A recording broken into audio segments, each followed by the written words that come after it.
Hi everyone, welcome back. My name is Marceline, and in today's video I'm going to be making a sweet potato cornmeal pudding.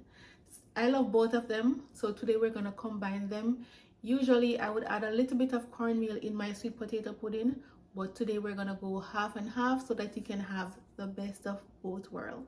Alright, so without further ado, let's get straight into the video.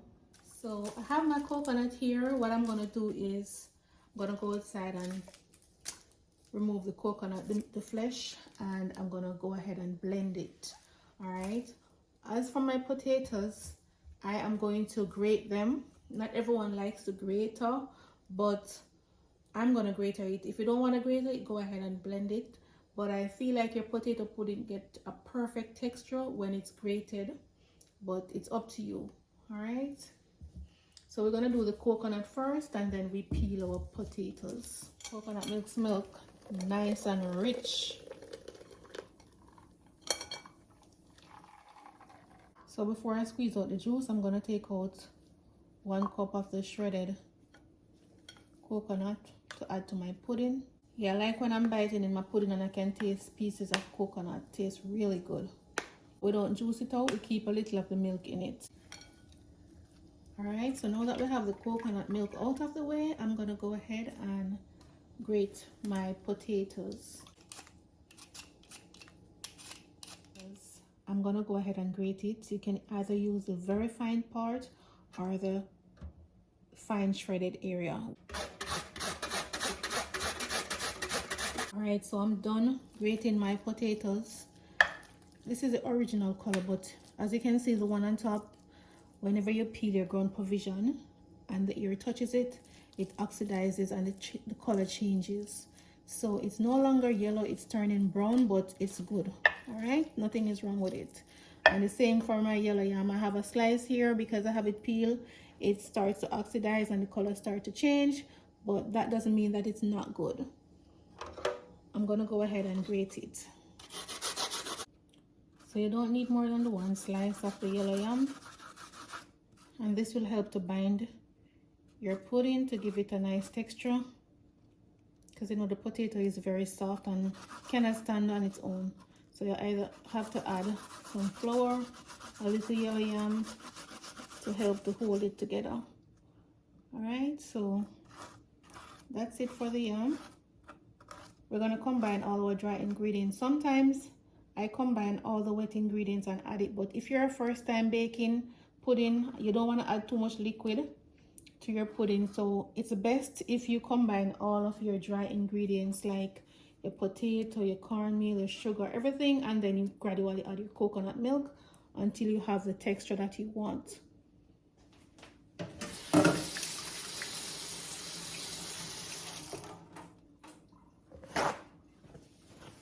So in all, I have 3.5 cups of the sweet potato mixed in with the piece of yam, and I'm going to add 1 cup of shredded coconut, and we're going to measure out our cornmeal.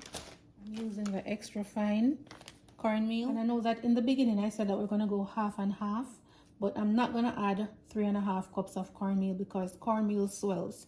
All right, so we're going to add 1.5 cup instead.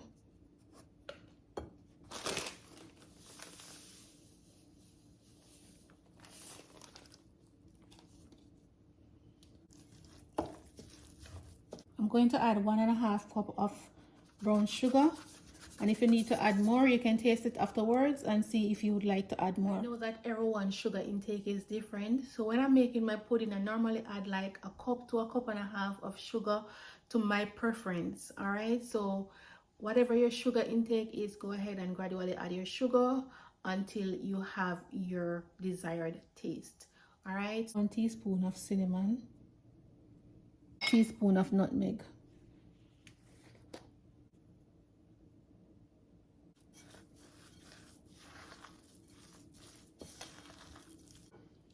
I have some raisins soaking, and I'm gonna use some of it. I don't like a lot of raisins. I don't like raisins overall unless it's chopped finely into my fruit cake, but I'm going to add some to my potato pudding. I have it soaking in some white rum. Don't want any rum in your pudding, you don't have to use any. You can just dust your raisins and add just the raisins. All right. I don't want too much in there because whenever I'm eating it, I always pick them out. Go add a little of the rum to get some extra flavor in the pudding.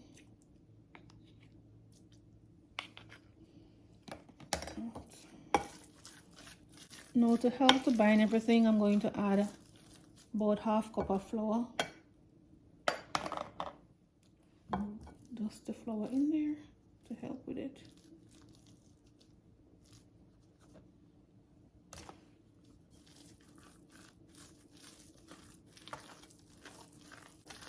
All right, now I'm gonna add my vanilla, my butter, and my coconut milk. Here I have 3/4 stick of butter. I just soften it a little bit.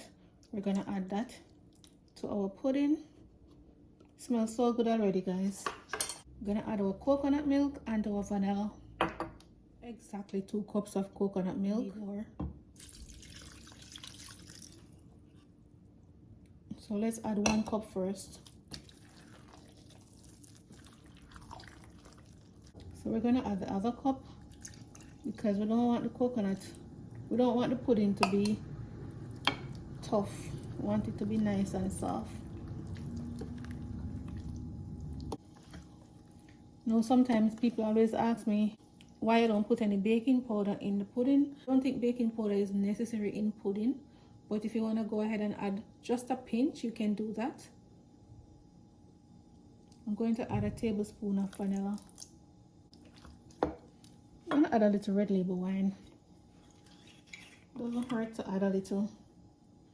Maybe about, say, 1/4 cup.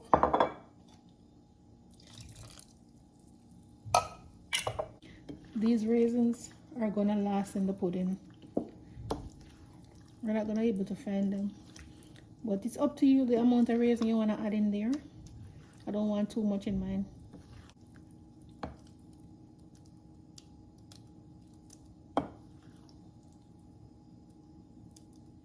I think this is a perfect texture. It's not dry, but it's not too runny.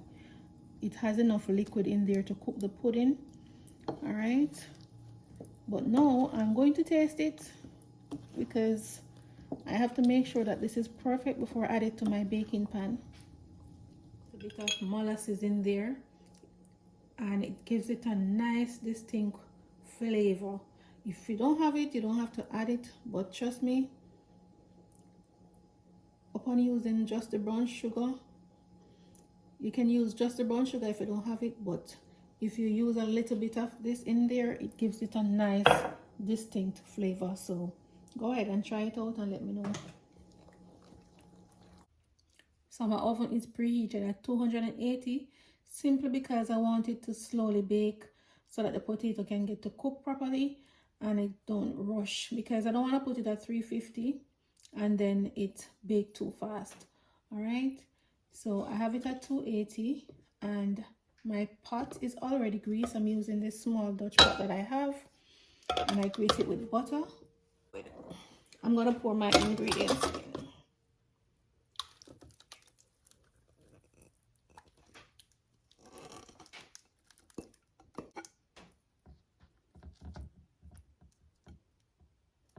A piece of color.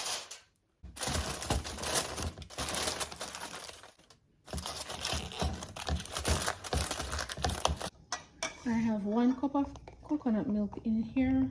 I'm gonna add about ½ teaspoon of cinnamon and just a 1/4 teaspoon of nutmeg, about 1 teaspoon vanilla.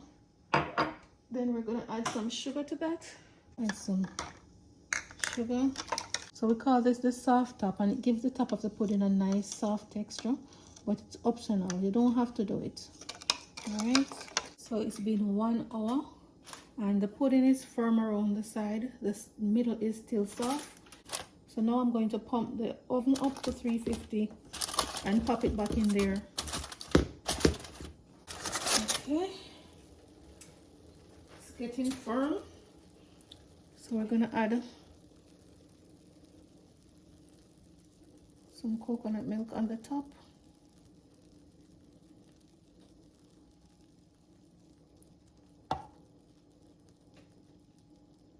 not too much. And then we're gonna pop it in there without any cover, all right?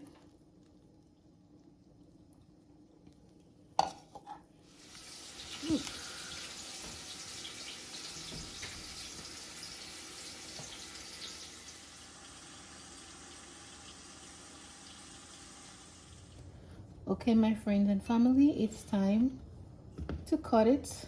Oh my god, it looks so delicious. I hope it tastes as good as it looks. You know what? I should probably take it out of this, you know. Should probably take it out so that you can see the full thing. If like how I cut it already, if it will affect the coming out, I hope not.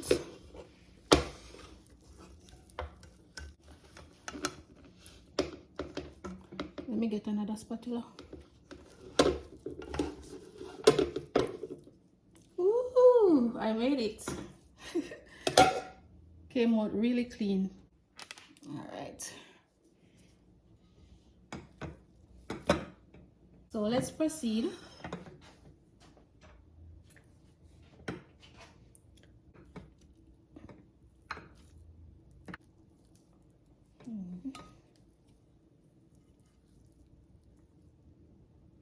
Ooh.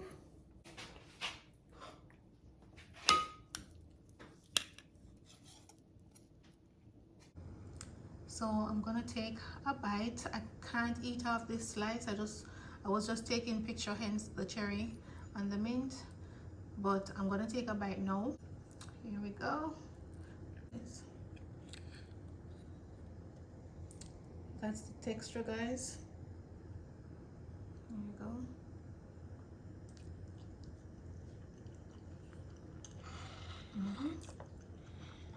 Tastes really good. This is my favorite part.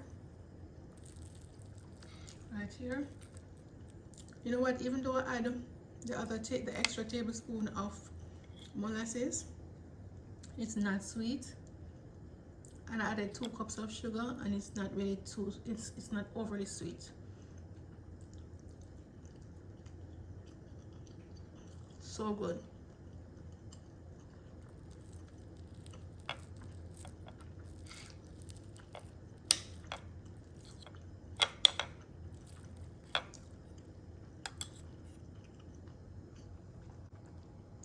I'm just sharing a piece with you guys so you can enjoy this piece with a nice crust at the back until you bake your own, and come back in the comments and let me know. All right, thank you all so much for watching, and I hope you enjoyed the video and enjoy the rest of your week.